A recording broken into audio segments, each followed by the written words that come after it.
there, Pacer fans. I'm Brendan Robertson, and welcome to another edition of Inside Pacer Athletics here on the Pacer Sports Network. I'm joined right now by USC Aiken women's basketball coach Mike Brandt, entering his 8th season at the helm of the Pacer program. Coach, we appreciate you taking a little time to sit down and talk with us. No problem. Glad to be here.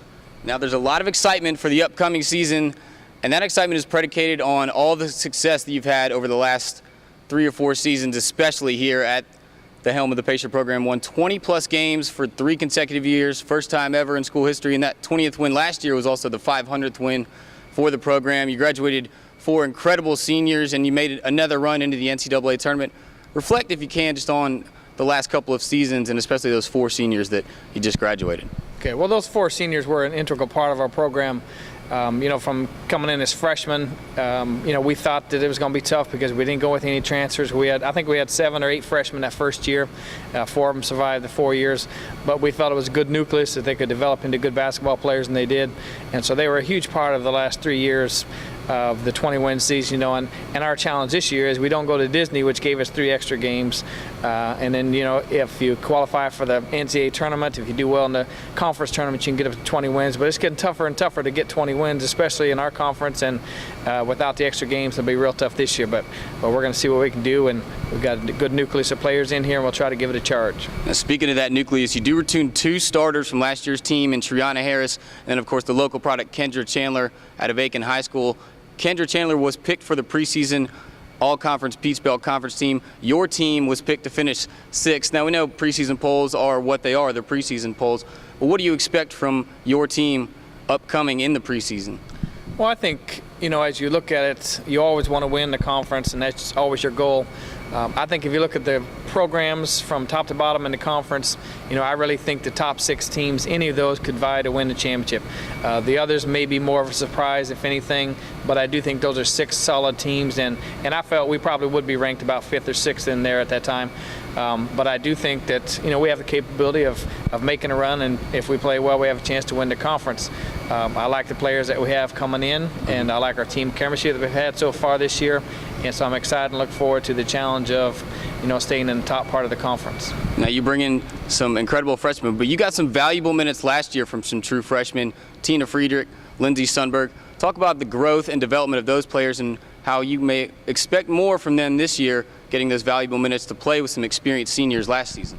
Okay, definitely. Your freshman year is always tough. You come in and, in last year's situation, I think it might have been even harder because they had some seniors ahead of them that were very strong players, and they were going to get the majority of the minutes. Sometimes I think you can be intimidated by going against freshmen going against seniors in practice, and so I think that was just tough on them. But I was pleased with the way Lindsay came in and did a nice job, and then Tina came in. She didn't get quite as many minutes, but she improved some, and I felt last spring she had a great spring for us, worked really hard, and then this fall I think she's done an amazing job, and I'm really excited to see how she does. So those 2 should help out and play a lot of minutes for us. I think it's also important, and you try to get as many good freshmen as you can so that they learn your system and learn your program as compared to a transfer. Sometimes a transfer is necessary, and you just hope they'll pick things up quickly, but I think in our system, the longer you're in the system, the better you're going to be as a player here. Now, those transfers, you do have 3 transfer players coming in this year. Catherine Kane from Ohio University, and Deandra Schrimmer from Cloud County Community College, and then Hannah DeGraffenried, hope I got that right. What are those 3 players specifically going to bring for this program? Why did you target them to bring them in as transfer players? Well, first of all, whenever we look at transfers, we like to look at players that will come in and be immediate help for us. All 3 of those have come in and done a great job, and that's an area that we needed. Really, those are our 3 forwards, I would say, right now. Not having a true center in there with those 3. Those are our 3 forwards. They've come in, they've picked it up really well. They're very, very strong, which is something that I think we've lacked, maybe from top to bottom, having more strength and quickness. But those 3, I think, are going to be a very, very good front line for us. And if you had to look at it right now, they've excelled above everybody else, and those 3, along with Triana Harris and Nakeem Pinckney, that's probably going to be the starting 5 for a lineup. And I've told them, that's a pretty good starting lineup. If you can get somebody else to push them and come in there and try to get their spot, then that's going to make your team that much better. And then, of course, when we get Kendra back, following the first semester, then it's going to make things interesting about where exactly she fits in. Now, you've run the flex offense for so many years, and it's a complex offense. We just talked about those 4 seniors that knew it Are we going to see more of that sort of the ball might not even hit the floor once you get in the half court type of offense from your team this year? Well, as we worked out in the fall, I thought we were going to get away from flex more. But, and we're doing some different things that maybe to not run it. But it just seems like if we have scrimmages and we let the players decide what offense they want to run, rather a 4-game motion or some type of flex, I would say 99% of the time they pick some type of flex. So I think they're comfortable with it, and even the new players are becoming very comfortable with it.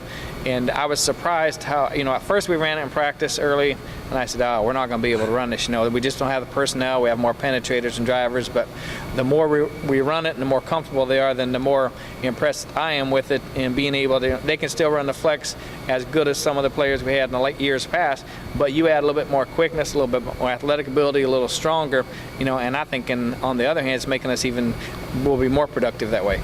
Now, you shattered the attendance record last season for the number of people that came and saw your team play, and you're so involved, you and assistant coach Cindy Hilbrook, to make sure they have the Junior Pacer program and the Think Pink Night. How important is it to keep your team involved with the community and get those people to come out and not only see a quality basketball program, but the quality players that you have who care about their role in the community? I think that's very important, especially with women's basketball. I think you have to target some different areas, and being active in the community I think is so very important. We do a great job. Coach Hilbert does a great job of going out there. Our players are very personable, very friendly. The people like it. I think they get an attachment with some of the people, and the people see, well, she's such a nice young lady. Let's go watch them play. And that starts to build and develop your crowd. And I think our fan base here is excellent. I think we're doing nothing but increasing it.